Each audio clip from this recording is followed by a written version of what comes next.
우리가 인생을 살아가다 보면 때로는 너무나도 많은 어떤 삶의 문제 앞에서 넘어지는 경우들을 만나게 됩니다.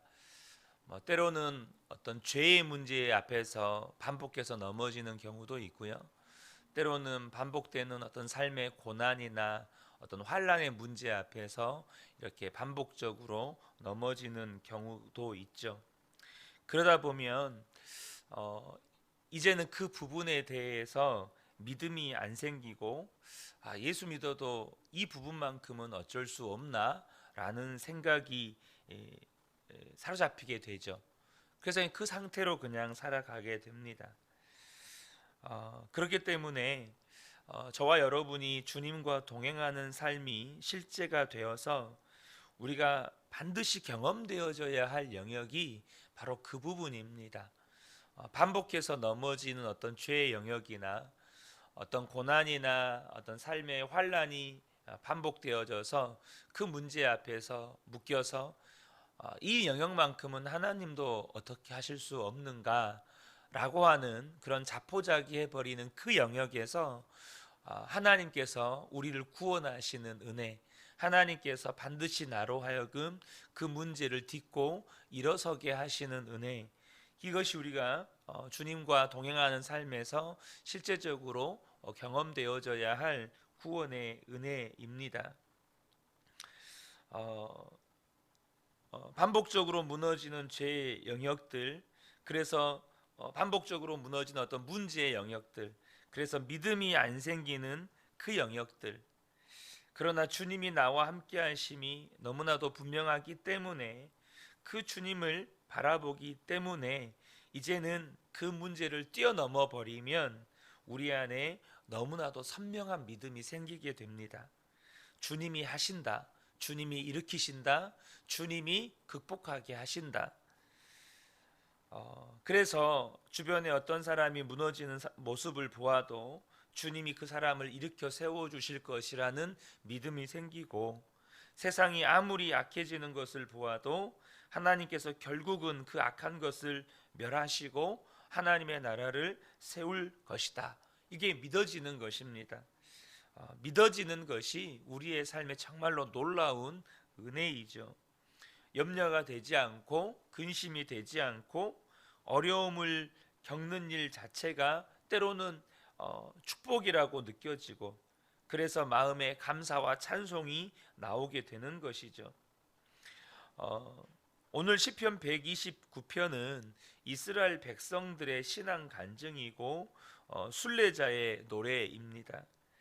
그들은 하나님께서 너무나도 어려운 고난 가운데, 악한 자들의 핍박 가운데서 자기 민족을 구원하셨다는 확신이 있습니다. 그 믿음으로 인하여 나온 노래가 순례자들이 집을 떠나서 예루살렘 성전을 향하여 가는 동안에 겪는 수많은 어려운 고비들마다 이겨나갈 힘이 되어준 것이죠. 시편 129편에 나오는 이스라엘 민족의 고백과 간증은 굉장히 선명합니다. 먼저 그들은 너무나 많은 고난을 당했다는 거죠. 1절에 보면 내가 어릴 때부터 나의 원수들이 여러 번 나를 잔인하게 박해했다, 이렇게 말하고 있습니다. 여러분, 이스라엘이라고 하는 나라는 출애굽하면서 비로소 이스라엘 나라로 세워지게 되죠. 그러니까 사실 이스라엘 나라가 세워지는 것부터 사실은 고난, 그 시작 자체가 고난이었습니다. 이스라엘 역사를 보면 다윗 왕국 시대의 잠깐을 제외하면 늘 전쟁의 위협 속에서 살았습니다. 아수르와 바벨론에 의해서 결국 멸망을 당하고 온 민족이 죽거나 포로로 잡혀가는 끔찍한 일을 겪습니다. 사실 그 후에도 로마에 의해서 완전히 이스라엘 백성들은 예루살렘이 회파가 되죠. 그것이 이스라엘 역사였습니다. 그런데 여러분, 이스라엘은 무너지지 않았습니다.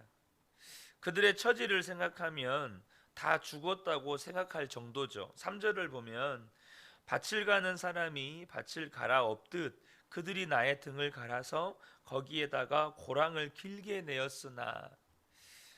여러분 이걸 보면 노예가 주인으로부터 채찍질 당하는 것을 연상하실 수 있습니다.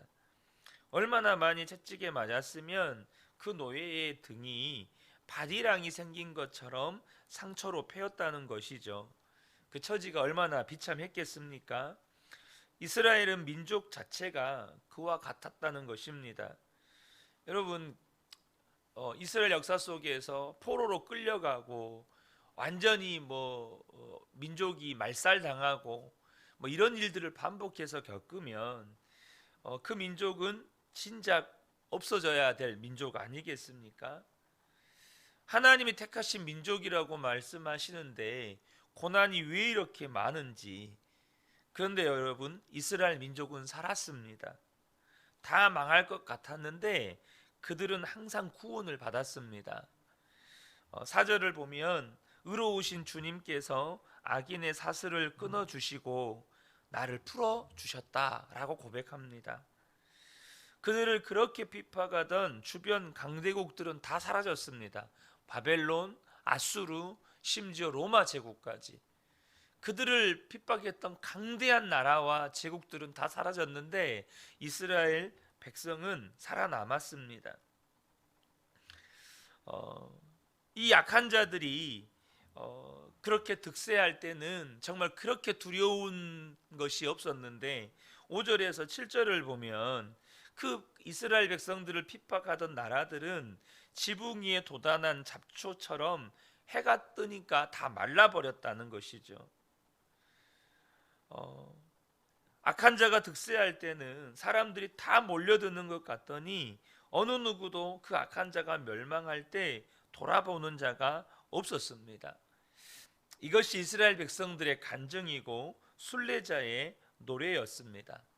그런데 이 시편 129편이 우리에게 주는 메시지가 뭡니까?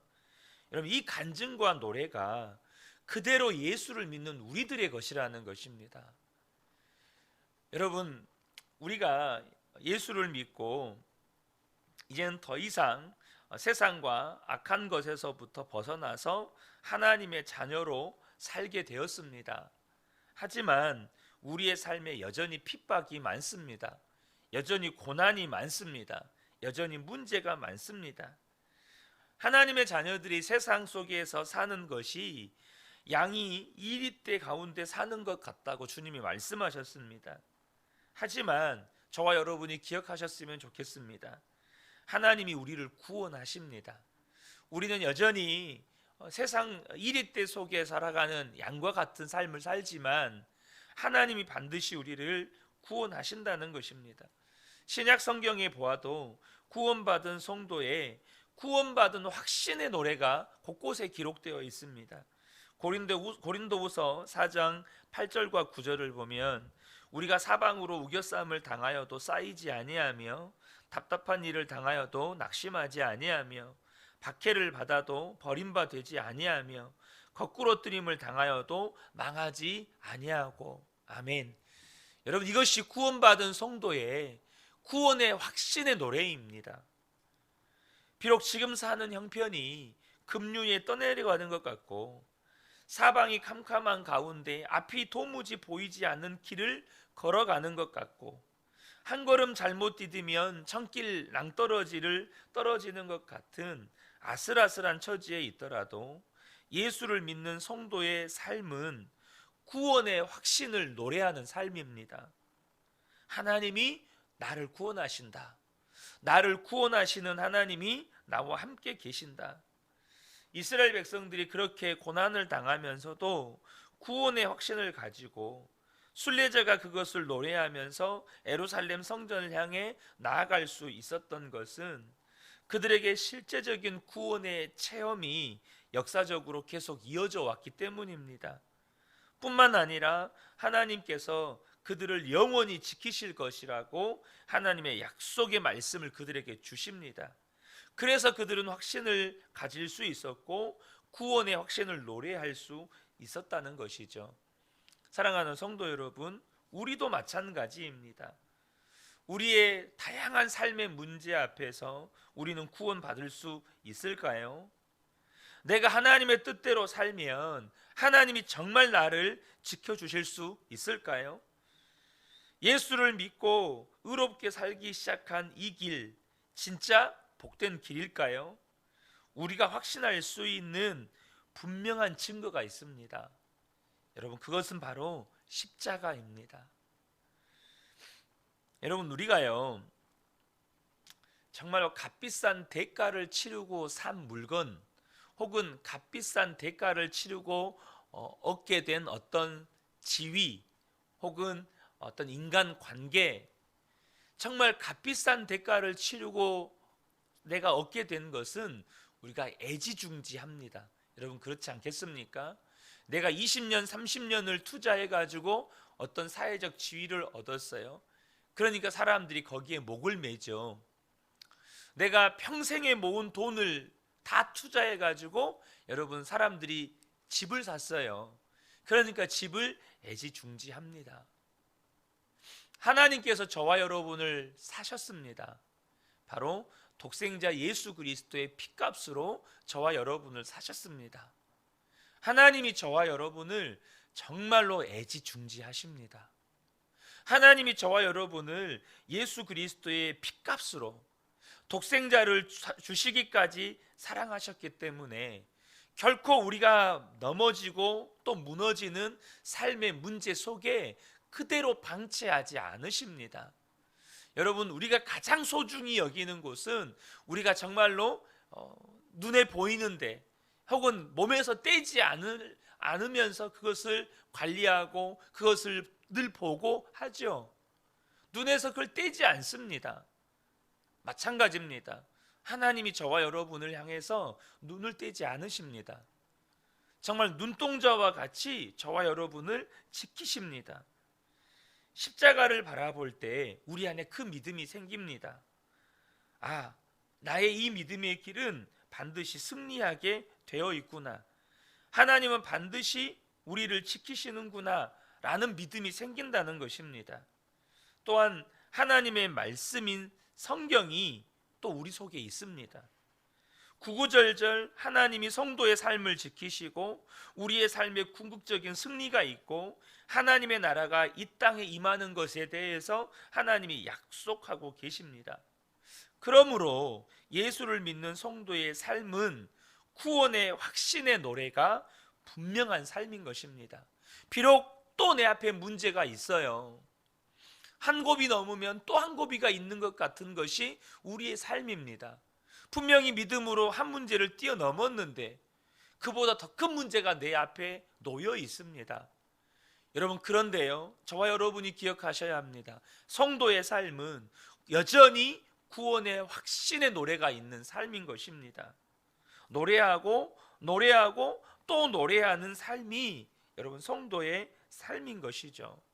사랑하는 성도 여러분, 저와 여러분의 삶에 주님이 나를 구원하신다 라고 하는 이 구원의 확신의 노래가 멈추지 않게 되시기를 주님의 이름으로 축복합니다. 하지만 안타깝게도 성도의 삶 속에서 이 노래를 찾아보기가 어려운 것 또한 사실입니다. 불평하고 원망하고 탄식하고 절망하고, 분명히 성도인데도 그렇게 살아가는 성도들이 많습니다. 그것을 보시는 주님의 마음은 안타까우신 것이죠. 십자가에 독생자를 내어주시기까지 우리를 구원하셨는데, 또 우리를 모든 삶의 문제, 모든 죄의 문제에서 구원하시겠다고 약속하셨는데, 그렇게 원망과 불평과 탄식과 좌절로 살아가는 성도들을 보시는 하나님의 마음은 안타까운 거죠. 그래서 성경을 보면 그렇게 믿으라는 권면이 정말 많이 나옵니다. 마태복음 14장 31절에 믿음이 작은 자여 왜 의심하였느냐. 이것이 언제 주님의 말씀입니까? 베드로가 무리를 걸어오시는 예수님을 보고 주님이시거든 나도 무리를 걷게 해주십시오. 주님이 오라라고 말씀하시니까 베드로가 믿음으로 이 풍랑 위를 걸어가는데, 이 호수면 위를 걸어가는데 갑자기 눈앞을 사로잡는 파도와 바람이 보이는 겁니다. 그러니까 빠져가는 거죠. 그런 베드로가 주님 살려주십시오라고 할 때 주님이 베드로를 일으키십니다. 그러면서 하시는 말씀이 뭐냐면 믿음이 작은 자여 왜 의심하였느냐. 믿으라는 거죠. 방금 네가 보지 않았느냐. 네가 방금 나를 바라볼 때 그 파도 바다 위를 걸어가는 것을 네가 보지 않았느냐. 이미 너의 삶에 내가 너를 구원한 경험이 있지 않느냐. 믿으라는 것이죠. 마가복음 5장 36절에 두려워하지 말고 믿기만 하라. 회당장 야이로가 딸이 다 죽어갈 때 예수님을 모시러 갔다 옵니다. 예수님을 모시고 와요. 근데 사람이 전해줍니다. 당신 딸이 죽었다고. 죽었다는 겁니다. 그때 예수님께서 야이로에게 말합니다. 여러분 이미 죽어버렸어요. 그러니까 죽을 것 같은 게 아니고 죽어버렸어요. 우리의 삶의 문제는 진짜 여러분 죽을 것 같은 게 아니라 정말 죽었구나. 이거 죽을 수밖에 없다. 이거는 정말 죽어야 끝날 것 같다. 이런 문제들도 있습니다. 근데 주님이 하시는 말씀이 뭐냐 하면 두려워하지 말고 믿기만 해라. 내가 너를 구원할 것이다. 믿기만 해라. 마가복음 9장 20절 보면 할 수 있거든이 무슨 말이냐. 믿는 자에게는 능히 하지 못할 일이 없느니라. 귀신 들려 이리 쓰러지고 저리 쓰러지고 물에도 쓰러지고 불에도 쓰러지는 아들을 둔 아버지, 그 아들을 제자들에게 데려갔지만 제자들이 못 고치는 거예요. 그러니까 별 기대가 없었습니다. 그래서 예수님께 제자들이 이 모양인데 예수님이라고 별 수 있겠냐. 하지만 지푸라기라도 잡는 심정으로 예수님께 와서 하는 말이 하실 수 있거든 내 아들 좀 고쳐주십시오. 그런 아버지에게 예수님이 하시는 말씀이 할 수 있거든이 무슨 말이냐. 믿는 자에게는 능히 하지 못할 일이 없느니라. 우리가 어떤 문제 앞에서 좌절을 반복하다 보면 할 수 있거든 주님 좀 해주십시오. 주님이 하실 수 있다면 좀 해주십시오. 어쩌면 이것이 수많은 문제 앞에서 반복해서 쓰러지는 성도들의 심정을 대변하는 그런 마음인지도 몰라요. 그런데 주님이 하시는 말씀은 할 수 있거든이 무슨 말이냐. 믿는 자에게는 능치 못함이 없다. 이것이 우리를 보시는 주님의 마음입니다. 이미 구원을 받았고 너무나도 많은 너무나도 분명한 구원의 증거를 가지고 있음에도 불구하고 우리의 삶에 구원의 노래가 사라져 버렸다는 거죠. 많은 성도들의 삶에 구원의 노래 대신 불평과 탄식과 절망이 자리 잡고 있는 거예요.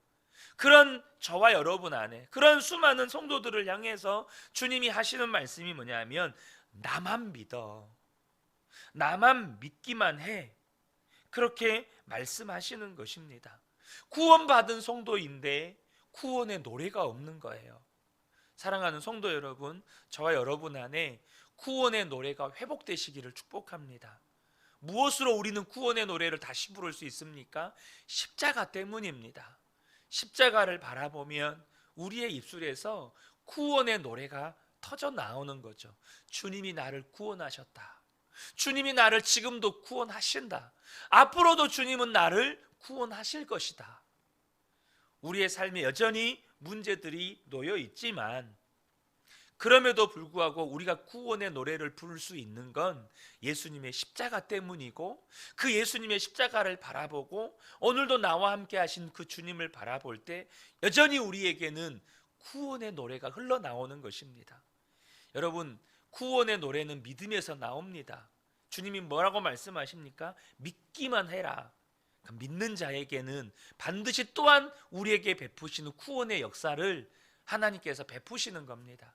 이 은혜가 우리 모든 성도님들에게 오늘도 경험되어지고 오늘도 구원의 노래로 주님 앞에 나아가는 복된 분들 되시기를 예수님의 이름으로 축복합니다.